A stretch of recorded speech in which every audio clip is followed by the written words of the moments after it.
안녕하세요, 청취자 여러분. 오늘 저희는 여러분이 보내주신 자료들을 바탕으로 한국의 이른바 현금 없는 사회 현상, 이거에 대해 좀 깊이 파고들어 보려고 합니다. 네, 반갑습니다. 여러 조사 결과랑 기사들이 나왔는데 이 변화가 생각보다 훨씬 빠르더라고요. 왜 그런지, 또 이게 우리한테 어떤 의미가 있는지 핵심만 좀 짚어보겠습니다. 바로 시작할까요? 네, 좋습니다. 이게 단순히 결제 수단이 바뀐다 이런 차원을 넘어서는 것 같아요. 우리 경제 생활이나 사회 시스템 전반에 좀 큰 질문을 던지는 그런 주제죠. 와, 정말 그 속도가 놀라워요.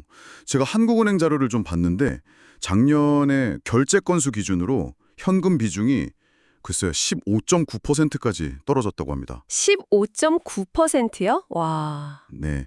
근데 이게 불과 한 10여 년 전, 2013년만 해도 41.3%였거든요. 이야, 거의 선분의 1 토막이네요. 그렇죠. 그러니까 10번 결제하면 한두 번 빼고는 현금 안 쓴다. 이 말이 그냥 나오는 게 아니더라고요. 실감나죠? 네, 그리고 이게 국제적으로 비교해 봐도 상당히 낮은 수준이에요. 2023년 월드페이 조사라고 금액 기준으로 본 건데 한국이 10%였어요. 10%요? 더 낮네요. 네, 40개국 중에서 29위. 평균이 한 23% 정도 되는데 그거보다 훨씬 낮고요. 특히 이제 저희랑 1인당 GDP가 좀 비슷한 일본이나 독일 이런 나라들하고 비교하면 차이가 확 나죠. 아, 일본, 독일은 아직 현금 많이 쓰지 않나요? 네, 맞아요. 일본이 한 41%, 독일이 36% 정도. 여전히 현금 비중이 꽤 높아요. 근데 우리는 이제 10%니까 오히려 저기 북유럽 국가들이 있죠. 노르웨이 한 4%, 스웨덴 5%. 와, 거의 그 수준으로 가고 있네요. 네, 거의 그쪽이랑 비슷해지고 있는 거죠. 그래서 이게 좀 흥미로운 지점인데 경제 수준은 비슷한데 왜 한국만 이렇게 유독 빠를까? 단순히 기술이 발전해서 그것만은 아니라는 거죠. 아, 다른 요인이 또 있군요. 네, 과거에 정부가 신용카드를 엄청 활성화하려고 정책적으로 밀어붙였던 거, 그리고 또 그 여신 전문 금융업법이라고 해서 카드 결제를 함부로 거부 못하게 딱 막아놨잖아요. 아, 맞아요. 그거 있었죠. 네, 이런 제도적인 요인이랑 또 한국의 그 뛰어난 디지털 기술 경쟁력, 이게 딱 맞물리면서 나타난 좀 독특한 결과다, 이렇게 볼 수 있어요. 그렇군요. 그럼 그 현금이 사라진 자리는 역시 예상대로 카드들이 메우고 있겠네요? 그렇죠. 신용카드가 압도적이죠. 46.2%? 그리고 체크카드도 한 16.4% 정도 되고요. 근데 제가 좀 놀란 게 모바일 카드 사용률도 꽤 높더라고요. 12.9%. 거의 현금이랑 비슷해졌어요. 네, 맞아요. 모바일 결제가 정말 빠르게 치고 올라왔죠. 연령대별로 보면 또 재밌는데 20대는 체크카드를 많이 쓰고 아, 네. 저도 좀 그런 것 같아요. 그렇죠. 그리고 30대에서 50대는 역시 신용카드. 근데 이제 60대 이상으로 가면 여전히 현금 비중이 좀 높게 나타나요. 아무래도 좀 익숙하신 결제 방식을 선호하시는 경향이 있겠죠? 네, 그것도 있고 또 현실적으로 은퇴 후에 소득이 좀 줄면 신용카드 발급 자체가 좀 어려워지는 경우도 있고요. 아니면 새로운 앱 깔고 인증하고 이런 디지털 결제 방식 자체가 좀 어렵게 느껴지실 수도 있고요. 하긴 그럴 수 있겠네요. 네, 그래서 아까 말씀드린 것처럼 한국의 이 낮은 현금 사용률은 단순히 기술만 앞서가서가 아니라 이런 정책적인 드라이브, 특히 그 여신 전문 금융업법의 역할이 정말 컸다고 봐야 합니다.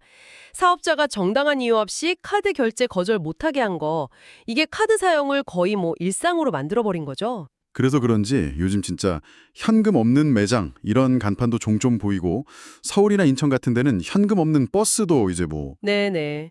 익숙해졌죠. 네, 전혀 어색하지 않아요. 그러다 보니까 자연스럽게 길에 있던 ATM 기계들도 점점 안 보이는 것 같고요. 맞아요. 그 수도 실제로 줄고 있습니다.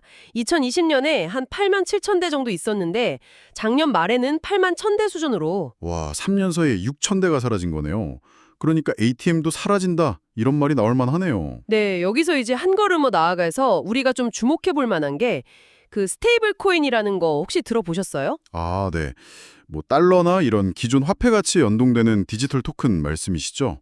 USDT 같은 거. 네, 맞습니다. 그런 스테이블 코인 시장이 점점 커지고 있고 해외에서는 이걸로 실제 상점에서 결제할 수 있는 카드, 레돗페이 이런 서비스들도 나오고 있어요. 아, 정말요? 그걸로 상점에서 결제가 된다고요? 네, 물론 아직은 좀 제한적이지만 그런 시도들이 있다는 거죠. 그리고 또 한국은행도 자체적으로 디지털 화폐, 그러니까 CBDC라고 하죠. 중앙은행 디지털 화폐, 이거 도입 관련해서 지금 계속 실험을 하고 있거든요. CBDC 이것도 참 큰 변화가 될 수 있겠네요. 그렇죠.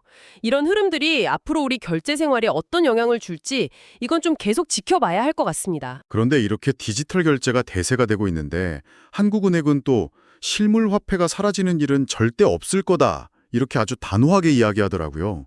이건 왜 그런 걸까요? 네. 거기에는 정말 중요한 이유들이 몇 가지 있습니다.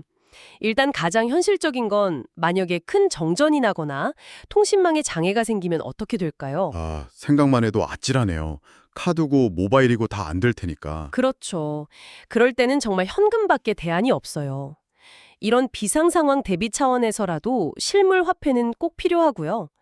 또 하나는 여전히 디지털 기기 사용이 좀 어려우신 분들, 이분들을 위한 기본적인 결제 수단은 남겨둬야 한다는 거죠. 네, 그것도 맞는 말이네요. 그리고 어쩌면 가장 근본적인 이유일 수 있는데 우리가 지금 쓰는 신용카드든 모바일페이든 이런 디지털 지급 수단을 믿고 쓰는 그 바탕에는 뭐가 있을까요? 바로 언제든 원하면 이걸 은행 가서 실물 돈으로 바꿀 수 있다는 믿음이거든요. 아, 그렇죠. 그 중앙은행이 발행한 진짜 돈으로 교환 가능하다는 신뢰. 네, 바로 그 신뢰가 우리 전체 화폐 시스템의 안정성을 딱 받치고 있는 겁니다. 그래서 실물 화폐를 유지하는 게 필수적이라는 게 한국은행의 입장인 거죠. 아, 그 안정성 때문이라는 건 이해가 가는데 근데 아까 말씀하신 것처럼 ATM은 계속 줄고 있잖아요. 그럼 이건 오히려 현금 구하기가 더 어려워지는 거니까 특히 어르신들이나 외딴 곳에 계신 분들한테는 좀 모순적인 상황 아닌가요? 네, 정확히 보셨습니다. 바로 그게 한국은행도 지금 고민하고 있는 지점이에요. 딜레마죠. 실물 화폐는 필요하다고 하는데 현실에서는 현금 사용이 줄면서 ATM 같은 인프라는 계속 축소되고 그럼 현금 접근성은 나빠지는 거니까요. 네. 그래서 이 현금 접근성을 어떻게 유지할 것인가 이걸 계속 고민하고 방안을 찾고 있는 중입니다. 네.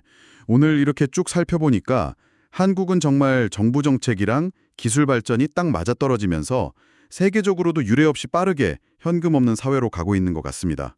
신용카드, 모바일 결제가 일상 그 자체가 됐고요. 네, 맞습니다. 근데 이 변화가 단순히 편리해졌다 이걸로만 끝나진 않을 거라는 거죠. 청취자 여러분께서도 한 번쯤 생각해 보시면 좋겠습니다. 우리가 이렇게 효율성, 속도를 얻는 과정에서 혹시 놓치고 있는 가치는 없을까? 예를 들면 어떤 걸까요? 예를 들면 현금 사용이 줄면서 디지털 정보 격차가 더 벌어지는 문제라던가 아니면 모든 거래 기록이 다 남는 사회에서 프라이버시 문제는 어떻게 할 건지 이런 새로운 사회적 과제들이 계속 나올 거거든요.